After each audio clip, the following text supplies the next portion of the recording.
Hello and welcome to round 2 of On My Shelf. On My Shelf is probably the most popular game on YouTube at the moment, certainly on my channel, and I'd like to offer a big thank you to everyone who took part following round 1 of On My Shelf. I received nearly 3 million suggestions. Obviously that's not true, I received about 15 suggestions, but I was very grateful for all of them. For those of you who haven't watched round 1 of On My Shelf, the idea behind the game is extremely simple. Essentially, you choose one number, which will be a shelf, and then another number, which is the book along the shelf. I then take 3 of those suggestions and I pick the book from the shelf and I talk about it. Now I have no idea what the book is going to be and I'm sticking to that principle for round 2. However, there has been a problem. Now because I'm a big idiot, I didn't really think about what would happen if I had more than 3 suggestions. Obviously the easy thing to do would be to choose the first 3 suggestions, but I don't want to deter people from leaving suggestions once 3 have already been suggested. So what I'm going to do is basically just choose 3 people at random from the comments from the previous round of On My Shelf and talk about them now. In the comments to this video, I'd like you to make suggestions for round 3. And again, I will choose at random from scratch. I apologise from the bottom of my heart if you've not been one of the people selected. I didn't think it through properly, but hopefully eventually your number will come up and I will choose your book. Anyway, on with the show. The first suggestion was by Mike Hurley and he went for 12, 4.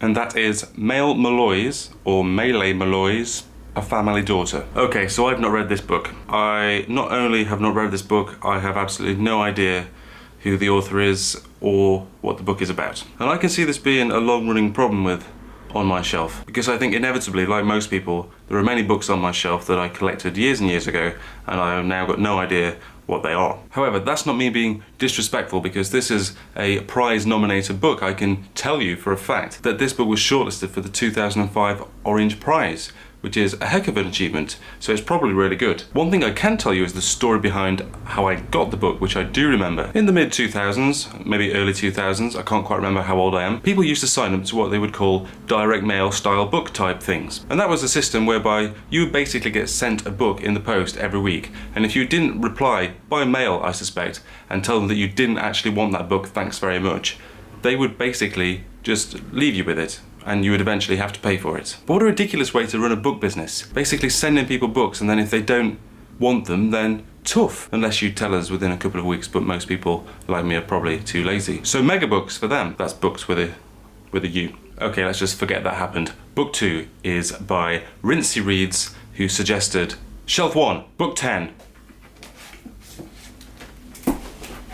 And a fine choice indeed, Rincey, because this is Norwegian Wood by Murakami. And not only that, but it's a rather sexy edition of the book, which comes in 2 parts. And if I open this jazzy gold, whoa, look at that, eh? Nice. So this is a version of Norwegian Wood which comes in 2 books. One is green and one is red. And I read this while I was next to a swimming pool on holiday in Greece. I'm sure many of you have read this book. It's Murakami's most famous, most popular book, and it's essentially a love story set in Japan, as most of his books are, and it's one of the most beautiful things I've ever read. I just love the simplicity of the language, I love the economical style and the translation, and I just remember thinking that it was something that I should aspire to as an author myself. If you haven't read Norwegian Wood, then you should absolutely do so immediately. Hooray, I got to say something like that, and we're only in the 2nd episode of On My Shelf. I can't quite remember how I got hold of this particular edition of the book, but I think it may have been either A, given to me by a friend, B, borrowed by me from a friend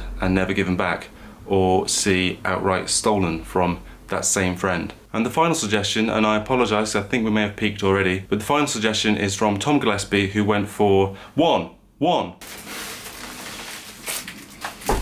This book is by Georgia O'Keeffe and it is called The New York Years. This book is also probably the largest book in the entire known universe. Now I have to tell you the truth, this is not actually my book, but it's on my shelves because I'm married to the person who owns it. Mrs. Broom happens to be a very talented artist herself, and she studied Georgia O'Keeffe as part of her art scholarship, which she did a number of years ago. So I don't have an awful lot to say about the content of The New York Years, but I have had a little bit of a flick through and I do think that there is some suggestion going on of ladies' parts. I sincerely hope it's not me and my brain that's led me to that conclusion, so here are a few examples so you can make your own mind up.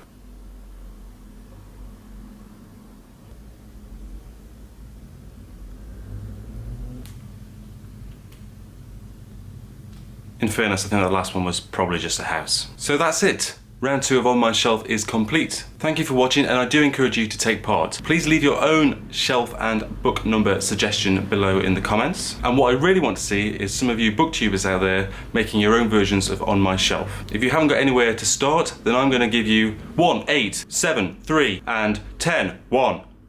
They're your numbers.